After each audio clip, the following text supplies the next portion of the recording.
বন্ধুরা এখন চান টান করে বেরিয়ে পড়েছি মসজিদের দিকে। আজ শুক্রবার, তাই নামাজ পড়তে যেতে হবে। আর সামনে যে মোটরটা দেখতে পাওয়া যাচ্ছে, এই মোটরটা মোটামুটি 2 ঘন্টা 3 ঘন্টা পর পর আমাকে চালাতেই হয়, কেননা এখানে পানির সংকট। আর এই পানির জন্যেই এই মোটরটাকে চালাতে হয়। আর অটোমেটিক সিস্টেম করা আছে, এই চালিয়ে চলে যাব মসজিদে। এই যে সাবমার্শালটা আছে অটোমেটিক বন্ধ হয়ে যাবে, যখন নিচে পানিটা কমে যাবে তখন এই সুইচটা অটোমেটিক লাল বাটন দাবা পড়ে যাবে। খুব ভালো সিস্টেম করে রেখেছে, তাই আমার এটা টেনশন নাই, যে চালিয়ে দিলাম, চালিয়ে দিয়ে যেখানে ইচ্ছে সেখানেই আমি চলে যেতে পারি। তো এখন মসজিদের দিকে আমি যাচ্ছি। প্রচণ্ড রোদ বেরিয়েছে, আর এই রোদে হেঁটে হেঁটে যেতে হবে এখন আমাকে। দেখি যদি কোনো গাড়ি পাই তাহলে খুবই ভালো, আর না গাড়ি পেলে পরেই এরকম করে যেতে হবে। এটা মসজিদের পিছের অংশ। এখানে টিন দেওয়া রয়েছে, কিছু বাড়ি দেখা যাচ্ছে, ওগুলো সৌদির বাড়ি। এখান থেকে মসজিদটা অনেকটাই বড় দেখা যাবে। তো আমি ভিতরে ঢুকে দেখাই যে এই জায়গাটা কেন আবার বাড়াতে হয়েছে। তো মূলত সমস্ত প্রবাসী ভাইরা এক জায়গাতেই শুক্রবারে নামাজ পড়ে থাকে, সেই জন্যই বাড়াতে হয়েছে।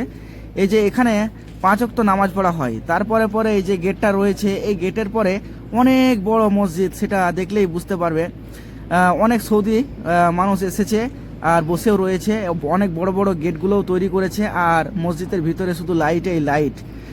সামনেই দেখা যাচ্ছে মিনার। এখানে কিছুক্ষণের মধ্যেই ইমাম সাহেব আসবে আর খুতবা পড়বে।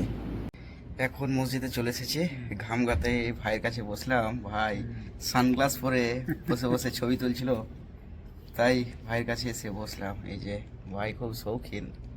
ভাইকে কিছু প্রশ্ন করায় ভাই উত্তর দিল, জীবনের শখ কখন পূরণ করবে? প্রবাসে আছো, টাকা ইনকাম করছো, টাকাগুলোকে সবই যদি বাড়িতে পাঠিয়ে দাও সবই ফুটিয়ে দিবে। তাই নিজের জীবনের শখ আহ্লাদগুলো প্রবাসে থেকেই পূরণ করে নাও। প্রবাসী ভাইরা একে একে আসছে, আর এই পানের পেটি থেকে একটা দুটো করে বোতল নিয়ে তাদের নিজের গন্তব্যে যেয়ে বসছে। কেউ কেউ নামাজ পড়ছে, কেউ কেউ কোরআন তেলাওয়াত করছে। এটাই হচ্ছে জুম্মা মসজিদ। এই মসজিদে সমস্ত মানুষ এসে থাকে, আর একটু পরেই আসবে ইমাম সাহেব। ইমাম সাহেব এসে ডাইরেক্ট খুতবা পড়াবে, তারপরেই জুম্মার সালাত আদায় করা হবে। এখন নামাজ শেষ হয়ে যাওয়ায় লোক দেখেই বুঝতে পারবে যে এই মসজিদে কত ভিড় হয়। তাছাড়াও গাড়ি ঘোড়া যে হিসাবে লাগা আছে, প্রচুর পরিমাণ ভিড় হয়, আন্দাজ করা যায়। এদিকে দোকান না থাকায় প্রবাসী ভাইদের অনেক কষ্ট হতো, তাই এখন নতুন একটা দোকান দিয়েছে। প্রচুর ভিড় হচ্ছে এই দোকান থেকে, প্রত্যেকটা প্রবাসী মাল কিনছে। এই শুক্রবার বলে একই সাথে মালগুলোকে কিনে নিয়ে নামাজ পড়ে তার নিজের রুমের দিকে যাবে। বন্ধুরা এখন বাজছে 5টার সময়তে এত পরিমাণ রোদ রয়েছে যেন সূর্য নামার নামই নিচ্ছে না। তারপরেও আমি স্প্রে মেশিন নিয়ে বেরিয়ে গেলাম স্প্রে করার জন্য। গাছের ভিতরে ভিতরে কাজ করব, গাছের ভিতরে তো ছিঁয়া রয়েছেই, সেই জন্যেই উদ্যোগ নিয়ে নিলাম যে এই টাইমেই আমি স্প্রেটা করে ফেলি। তাছাড়াও সকাল থেকে স্প্রেটা করা বেশি ভালো, তারপরেও আমি বিকেলবেলাতেই স্প্রেটা করে দিচ্ছি। কাজটা আমাকে করতেই হবে, তাই যত তাড়াতাড়ি করব ততই আমার পক্ষে ভালো। সেই জন্যই উদ্যোগ নিয়ে নিলাম যে এই বিকেলেই কাজটা সেরে ফেলি। এখন তো বাতাস দিচ্ছে না চোখে মুখে, এই যে ওষুধ আছে এই ওষুধটা লাগবে না।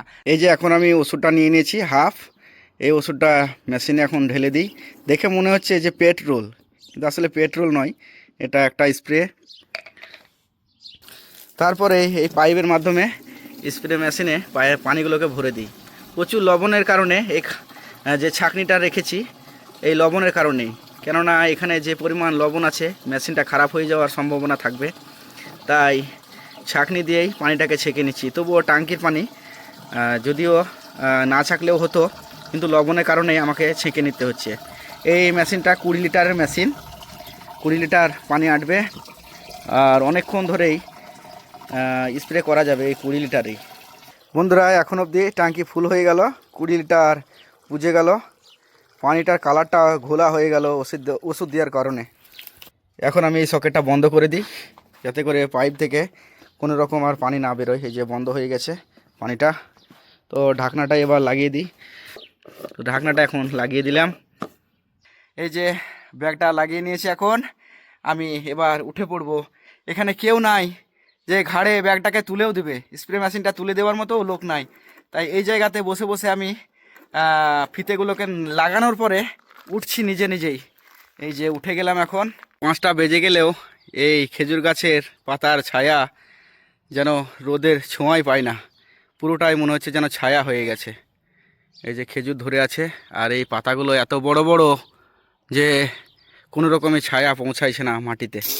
তো এখন আমি স্প্রেটা চালু করে দিলাম। এই গাছগুলোকে আমাকে স্প্রে করে দিতে হবে খুব তাড়াতাড়ি, যত তাড়াতাড়ি পারবো তত তাড়াতাড়ি আমারই ভালো, না আমাকে এই কাজটা করতেই হবে।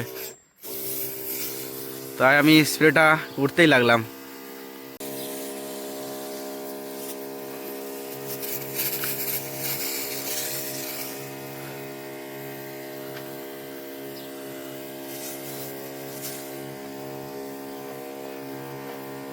বন্ধুরা, স্প্রে করতে করতে এলে গেলাম, শরীর থেকে শুধু ঘাম বেরোচ্ছে, 1 ঘন্টা থেকে স্প্রে করে যাচ্ছি।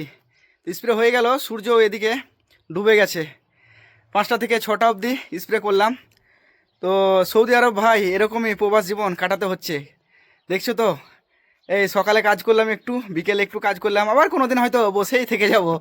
হ্যাঁ, তো আজকে মন হলো কাজ করতে, তাই কাজ করে তোমাদেরকে একটু দেখিয়ে দিলাম যে এই কাজগুলো করতে হয়। বন্ধুরা, ভিডিওটা যদি ভালো লেগে থাকে তাহলে একটা করে লাইক দিও, আর কমেন্ট যদি কোনো কিছু জানার থাকে তাহলে কমেন্ট করে জিজ্ঞাসা করো।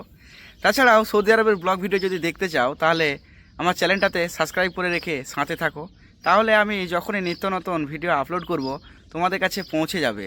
তাই সৌদি আরবের ব্লগ ভিডিও দেখতে চাইলে আমার সাথে জুড়ে থাকো। সকলে সুস্থ থাকো, দেখা হবে আবার পরের ভিডিওতে।